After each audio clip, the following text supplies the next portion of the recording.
మీ business ఏదైనా మీ ఊర్లో promotion చేయాలంటే అది సుమన్ టీవీతోనే సాధ్యం. ఇప్పుడే సంప్రదించండి. నమస్తే, welcome to Suman TV Kothagudem. తెలంగాణలో ముక్కలేంది ముద్ద దిగదు అంటాం. కానీ ప్రస్తుతం ఉన్న పరిస్థితుల్లో ప్రజలందరినీ కూడా భయాందోళనకు గురి చేస్తున్న వైరస్ బర్డ్ ఫ్లూ. దీని తాకిడి ఆల్రెడీ మన 2 తెలుగు రాష్ట్రాలలో ఉంది. దీని కారణంగానే తెలంగాణ గవర్నమెంట్ ఇటీవలే కొన్ని రోజులు పౌల్ట్రీకి దూరంగా ఉండమని హెచ్చరించింది.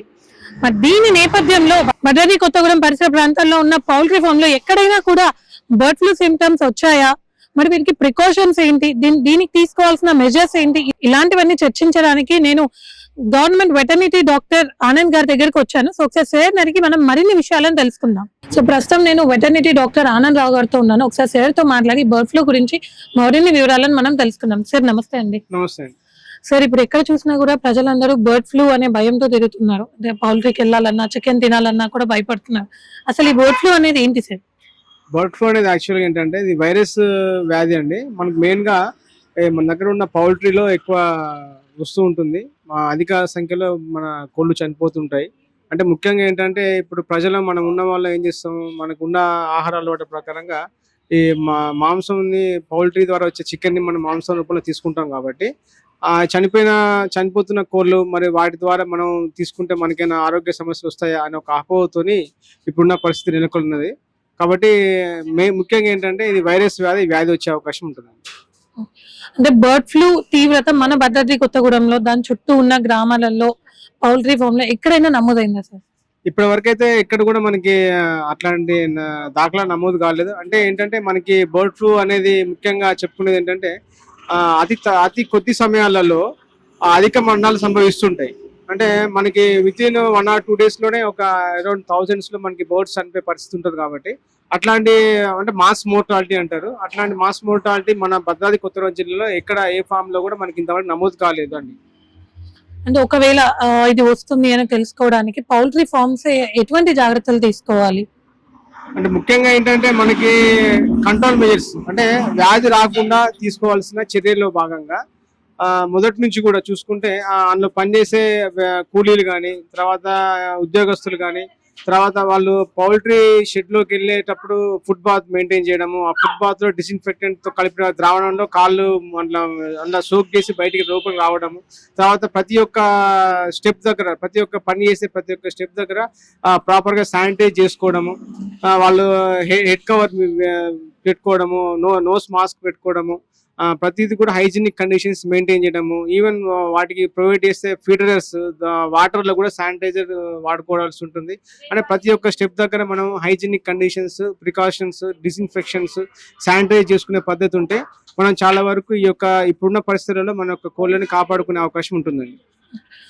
ఒక డౌట్, ఇప్పుడు చనిపోయిన కోళ్ళని కానీ సో ఎక్కడైనా కూడా పౌల్ట్రీ నుంచి వచ్చే వ్యర్థ పదార్థాలని బయట పడేస్తూ ఉంటారు. వీటి వల్ల కూడా ఏమైనా బర్డ్ ఫ్లూ వైరస్ వస్తుందా? బర్డ్ ఫ్లూ వైరస్ అనేది ఏంటంటే మనకి ఇప్పుడున్న పరిస్థితుల్లో వేరే ఏ విధంగా అయినా కనుక మనకి వ్యాధి వచ్చే అవకాశం ఉంటుంది. కాకపోతే దాంట్లో ముఖ్యంగా చెప్పుకునేది అంటే మన చనిపోయిన కోళ్ళు కానీ, లేకపోతే వాటి ఆల్రెడీ డిసీజ్డ్ ఉంటే వ్యాధి సోకిన కోళ్ళు ఉన్నా కానీ, తర్వాత వాటి ద్వారా వచ్చే మలమూత్రాలు వాటిని జాగ్రత్తగా మనం పద్ధతి ప్రకారంగా వాటిని డిస్పోజ్ చేయాల్సి ఉంటుంది. దాంట్లో మెయిన్ ఏంటంటే ఎందుకంటే చనిపోయిన కోళ్ళని కనుక మనం ఒక పద్ధతి ప్రకారంగా గొయ్యి తీసి తర్వాత బ్లీచింగ్ పౌడరు, సున్నం కలిపేసి కప్పుకోవాల్సి ఉంటుంది. లేకపోతే ఏమైతుందంటే వ్యాధి అనేది అక్కడితో ఆగదు, ఇంకా ప్రబలి వివిధ రకాల ఫార్మ్స్ కూడా స్ప్రెడ్ అయ్యే అవకాశం ఉంటుంది. కాబట్టి మేము ముఖ్యంగా చెప్పేది డిస్పోజల్ ఆఫ్ డెడ్ బర్డ్స్ అనేది చాలా ఇంపార్టెంట్ అని చెప్పేసి రైతులకి పదే చెప్తున్నామండి. సో ఇప్పుడు ప్రికాషన్స్ అయితే చెప్పారు, మరి కొత్తగా ఒక బర్డ్ కి ఇట్లా వైరస్ వచ్చింది అనడానికి సింప్టమ్స్ ఏముంటాయి సార్? ముఖ్యంగా ఏంటంటే మనకి ఇది హైలీ ప్యాథోజెనిక్ H5N1 వైరస్ అండి. దీనివల్ల ముఖ్య వ్యాధి లక్షణాలు ఏంటి అంటే ఆ యొక్క కోడి యొక్క తల అనేది వాపు వచ్చేస్తుంటది, తర్వాత ఎర్రగా అయిపోయి దాని పైన జుట్టు కింద వ్యాటిల్స్ అనేవి కూడా బాగా నలుపెక్కిపోయి ఉంటాయి. తర్వాత నోట్లో నుంచి ముక్కులో నుంచి బంకలాగా మనకి పదార్థాలు వచ్చే అవకాశం ఉంటుంది. కోడి ఏదైతుందో అది త్వరితగతిన నీరసించిపోయి మేత మేయకుండా, అంటే దానా ఏం తీసుకోకుండా నీరసించి చనిపోయే పరిస్థితి ఉంటుందండి. ఇది మనకి ముఖ్య లక్షణం అన్నట్టు. అంటే మనకి తక్కువ వ్యవధిలోనే ఈ యొక్క వ్యాధి అనేది అధిక సంఖ్యలో వివిధ కోళ్ళకు వ్యాప్తి చెంది మరణాలు సంభవించే అవకాశం ఉంటుంది. సో ఇప్పుడు బర్డ్ ఫ్లూ అనేది మనుషులకు సోకుతుందా?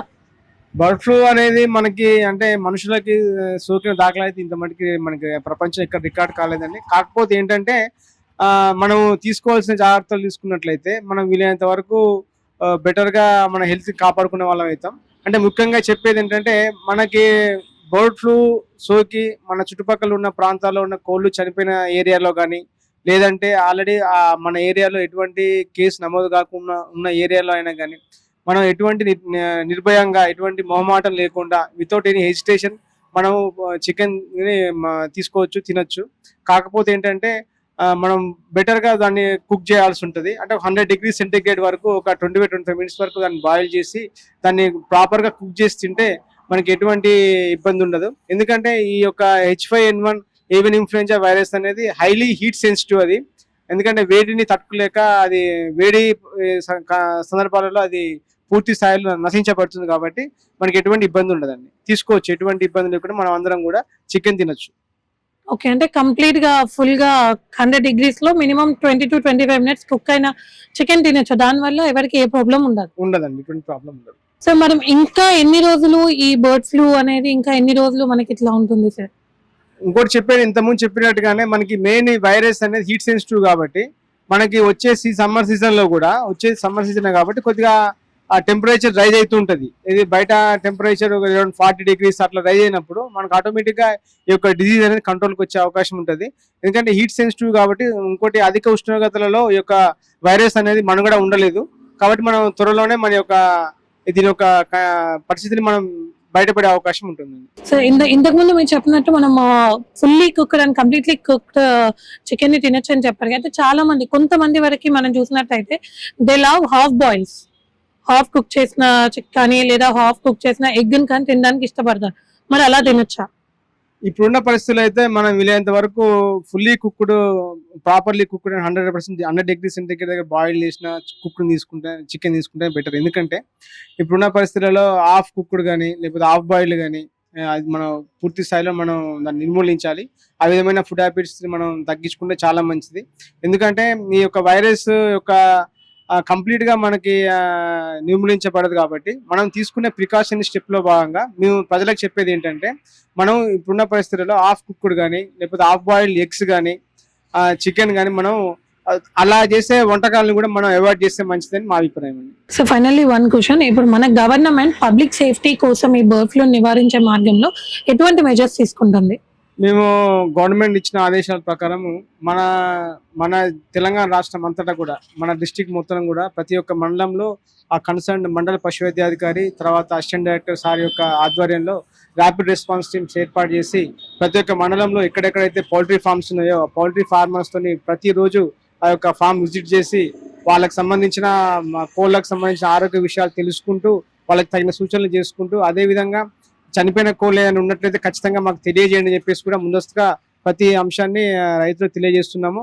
అదేవిధంగా మనం రైతు వారిగా వాళ్ళు తీసుకోవాల్సిన కనీస నిరోధక చర్యలు కూడా ఎప్పటికప్పుడు వాళ్ళకి అందిస్తూ తగిన విధంగా మేము ముందుకు వస్తున్నాము. అదేవిధంగా ఇంకోటి ఏంటంటే మన తెలంగాణ ప్రభుత్వం ఇంటర్ స్టేట్ చెక్ పోస్ట్ కూడా పెట్టడం జరిగింది. Inter state border check post మన దగ్గర చూసుకున్నట్లయితే మనకి చెర్ల దగ్గర ఒకటి ఉన్నట్టుంది, ఇక్కడ తర్వాత అశ్వరాపేటలో ఉంది, ఖమ్మం నుంచి ఆ రూట్ లో ఒకటి ఉంది.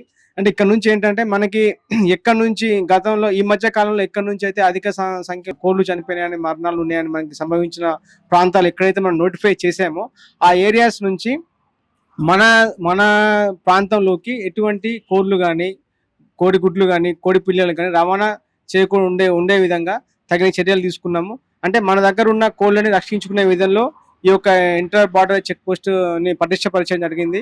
అదేవిధంగా తగిన సమయాలలో రైతులకు కూడా అన్ని విధాలుగా వాళ్ళకి సహాయ సూచనలు అందిస్తూ ఈ మధ్య కాలంలో జిల్లా స్థాయి కోళ్ల పరిశ్రమలకు సంబంధించిన రైతులకు అందరికి కూడా వీటిపై పూర్తి అవగాహన కల్పించి వాళ్ళని వీటి పట్ల జాగ్రత్త తీసుకోవాల్సిందిగా తగు సూచనలు చేయడం జరిగింది.